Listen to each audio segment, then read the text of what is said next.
Humarap ako dito at tiningnan sa mata. Don't ever cheat on me. If I found out, you will never have me again. Seryosong saad ko sa kanya, pero bigla lamang itong umiwas ng mata. Don't try me, Rafael. Iba ako sa kaibigan ko na mahina pagdating sa pag-ibig. Because before, I used to be the one who bullied always. Kaya nung natuto na ako lumaban, pinapangako ko sa aking sarili na hindi na ako magpapaapi. Seryoso pa na saad ni Andrea sa asawa. Aalis na ako. Mahinang sabi ni Rafael na hindi man lang tumitingin sa akin. I know he lied. Alam kong palihim sila nagkikita ni Danica at ngayong gabi magkasama sila papunta ng US. Nakaramdam ako ng kirot sa aking puso pero ayokong ipakita na nasasaktan ako. Ayoko ipakita sa lahat na mahina ako. Even my friends know that I'm strong and brave. But deep inside, I'm really weak. Kaya nga bumukod ako sa pamilya ko dahil gusto ko ipakita sa kanila na I'm strong enough to be an independent person. Tumalikod na ito at narinig ko lamang ang tunog ng sasakyan paalis.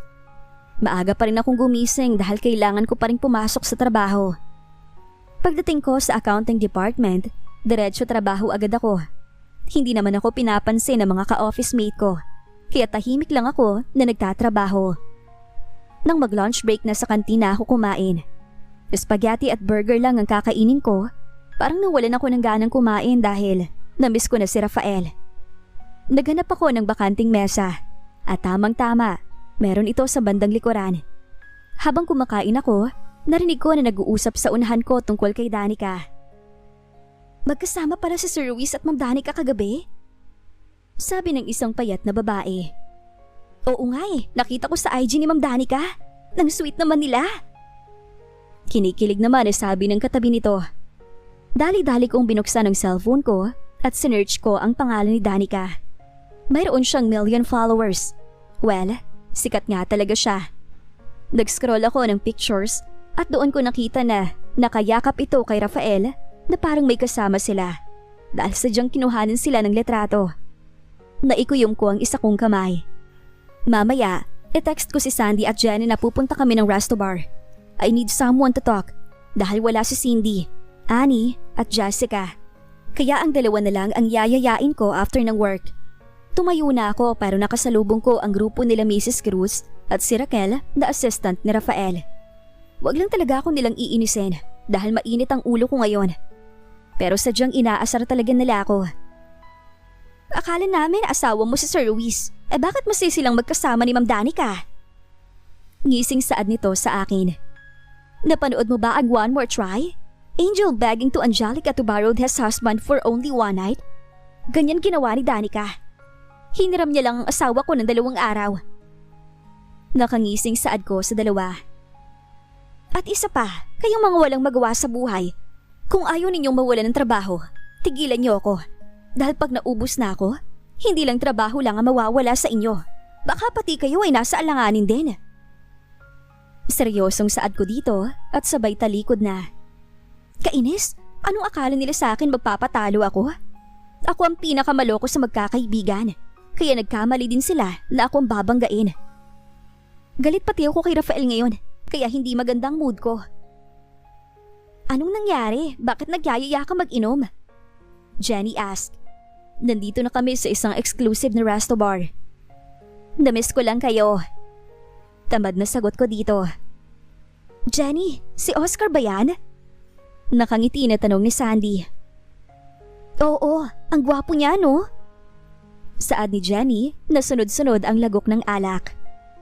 Si Oscar Smith ay sikat na modelo sa isang men's magazine. Andrea, wanna play? Ngisi na saad ni Sandy sa akin.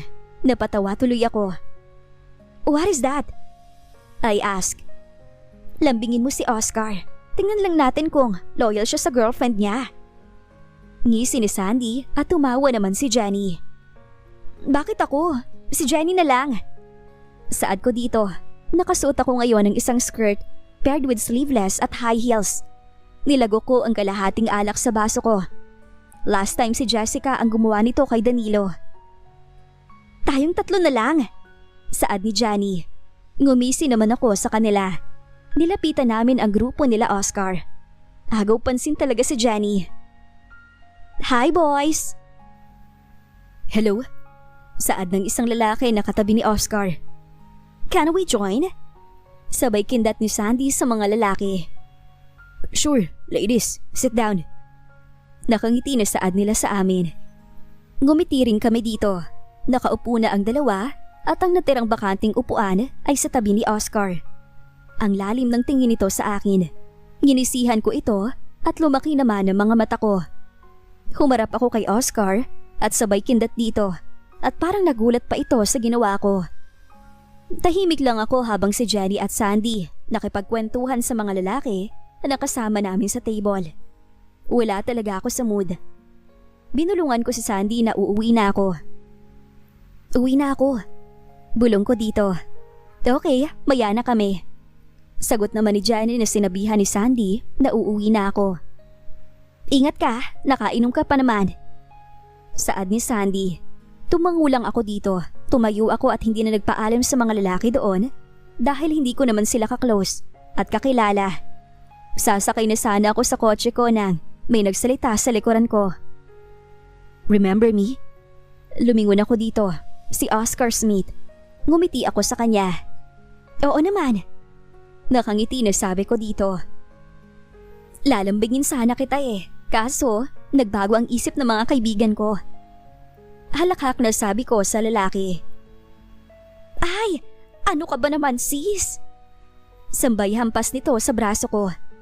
Yes, Oscar Smith is a gay. Best friend ko siya sa US na lumipat din sa Pilipinas dahil rin sa pamilya niya na ayaw tanggapin ang pagkatao niya. Pero nang nandito siya sa Pilipinas, tinatago pa rin niya ang kanyang pagkatao. Naging sikat na modelo ito, pero wag ka, iniiwasan niya ng mga babae. Pero dahil takot na malaman na bakla ito, nagkaroon ito ng girlfriend. Niyaya ako ni Oscar na pumunta sa isang restaurant dahil 9 pa lang naman, kaya kumain muna kami. Kumusta ang love life? Maarteng tinong nito sa akin. Ako lang nakakaalam dito sa Pilipinas na bading ito. Kasal na? Tamad na sabi ko dito.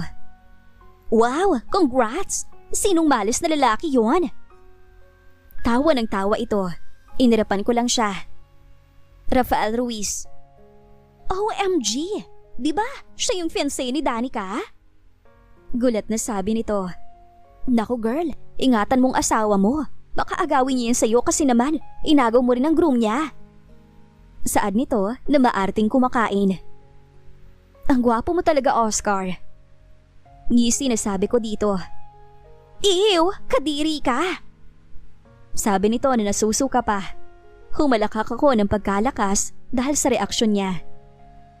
Andrea, aasahan mo sa newspaper ka na bukas. May kumukuha ng picture sa ating dalawa. At baka magalit ang husband mo. At baka sabihin, may relasyon tayo. Kinakabahan na sabi nito na hindi ko naman ikinabahala. Nakalimutan ko tuloy ang galit ko kay Rafael dahil sa mga kalokohan ni Oscar kagabi. It's the second day. Tomorrow, nandito na si Rafael. Sabi niya 2 araw lang siya sa US. Maaga pa rin akong pumasok sa work. Pagkadating ng company, ang iingay nila at sa akin lahat nakatingin.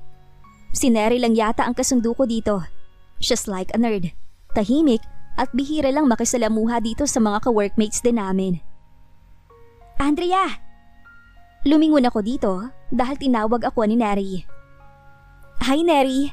Bati ko dito. May inabot siya sa akin na newspaper. Tama nga ang kaibigan kong si Oscar, nasa newspaper na naman ako. Last time, noong ikakasal si Danica at Rafael, nasa news din ako. Pero ginawa nito ng paraan ni Sandy, kaya hindi na kumalat ang balita tungkol sa akin. Binasa ko ang caption na nakasulat. The woman who destroyed the wedding of Danica and Rafael Ruiz is the same woman who destroyed the relationship between Oscar Smith and Lani. Napailing lang ako sa nabasa ko.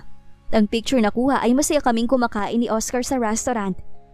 Bahala na si Oscar maglinis niyan. Wala naman akong pakialam sa kanila. Nag-uumpisa na ako nagtatrabaho nang may isang malaking bulto na nakatayo sa harapan ko. Narinig ko ang singhapan sa paligid. Tumingala ako dito. Follow me. Galit na saad ni Rafael. Dumating na siya? Akala ko bukas pa. Bakit kaya galit siya? Uwi ka ako sa sarili. Tumayo na ako at sumunod sa kanyang opisina. Parang kinakabahan ako. Bakit ang tahimik ng lahat? Kahit si Raquel, hindi makatingin sa akin. Pinihit ko ng pinto at pumasok. Nakita ko si Rafael na galit at parang vampira na namumulang mata. "What is this?" Galit na sabi nito sabay tapon sa akin ng isang newspaper. "Before you ask me, can you tell me why you and Danica are in US?" Nag-uuyam na tanong ko dito. "Huwag mong ibahin ang usapan, Andrea." Sigaw nito sa akin. "Oscar is my childhood friends. Kumain lang kami. Maali ko ba naman na may kumuha ng picture na yan?" Pabalang na sagot ko dito. "Really? Kumain lang?" Diin sabi nito. "Alam nga namang iba kakainin namin. Nasagot ko ng tanong mo. Pwede bang ako naman ang sagutin mo, Rafael?" Diin sabi ko sa kanya. "May shooting si Danica, kaya nagkasabay kami." Umiwas agad ito ng tingin. "Hindi ako ipinanganak kahapon, Rafael." "Mahal ko si Danica. Masaya ka na?" Diretsong tingin ito sa akin na parang nabingi ako sa sinabi niya. Hindi ako makapaniwalang tumingin sa kanya. Hindi ko inaasahan na masasaktan ako sa maririnig ko. Mapait akong umisi kay Rafael at lumabas na ng opisina niya. Pinipigilan kong umiyak. Ayokong umiyak. Ayokong ipakita kay Rafael na nasasaktan ako. Bumalik ulit ako sa table ko para ipagpapatuloy ang aking trabaho. It's already lunch break. Tinawag ako ni Neri na kumain na, pero pinauna ko na ito. Napabuntong hininga ako. I'm delayed. Halos magdadalawang buwan na rin kami na nagsasama ni Rafael. I opened my phone at tinawagan ko si Sandy. "Hey." Paos na boses na sumagot ito. I think natutulog pa ito. "Can you clean up the mess I got with Oscar?" Sabi ko dito. "Okay, I will." Narinig ko na tumawa ito. "Thanks, Sandy." Pagpapasalamat ko sa aking kaibigan. "Welcome." Sabay sabi nito at pinatay ko na rin ang tawag. Nagsibalikan na ang iba galing sa kantin, pero ako nakaupo pa din at tuloy ang trabaho. Bakit ang dali namang ipakasal ni Vi sa nag-iisang apo niya sa akin? Kung tutuusin, hindi nila ako kilala. Maya-maya, lumapit si Neri sa akin. "Andrea, dinalhan na kita ng coffee at burger. Kung gusto mo kumain, lumabas ka na lang. At ako munang papalit sa pwesto mo." Nakangiting saad nito. Ngumiti ako dito at nagpasalamat. Babalik sana ulit ako sa office ni Rafael nang makita ko si Danica. Pero tumuloy pa rin ako. Dumiretso na agad ako pumasok. Nadatnan ko ang mga ito na kumakain sa mini kitchen. Nakita nila akong dalawa. Dumiretso na ako sa sofa at doon umupo. Hindi ko nadala ang binigay ni Neri na burger at kape. Tinatamad na rin akong lumabas para kumain dahil wala rin akong gana. Humiga na lang ako sa sofa kahit rinig ko ang tawa ni Danica. Dahil medyo pagod ako at inaantok, hindi ko namalayan na nakatulog ako. In the middle of my sleep, I felt that someone had put a blanket over me. Nagising ako dahil nakaramdam ako ng gutom.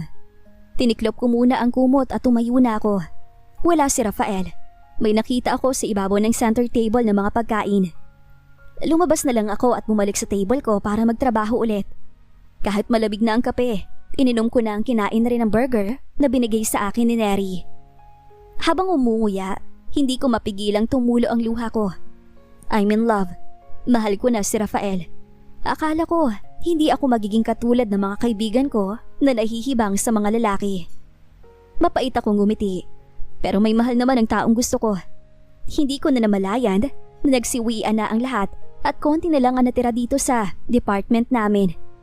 Tumayo na ako at inayos ko ang mga gamit ko. Hindi ko rin nakita si Mrs. Cruz at ibang kasamahan ko pati na rin si Neri. Baka kanina pa sila umuwi. Hindi ko lang siguro napansin.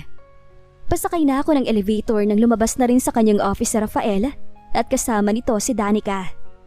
Nang nagbukas ng elevator, sumakay na ako at sumabay na rin silang dalawa. Pero tumigil ang mga ito sa 7th floor. Nakita ko nang katingin si Rafael sa akin. Pero binaliwala ko ito. Nang nagsarado na ulit ang elevator, doon ko binuhos ang luha na kanina ko pa pinipigilan. Tuluyan na kayang makipaghiwalay si Andrea kay Rafael? Abangan sa susunod na kabanata. Please like, share, subscribe for more updates. Maraming salamat po.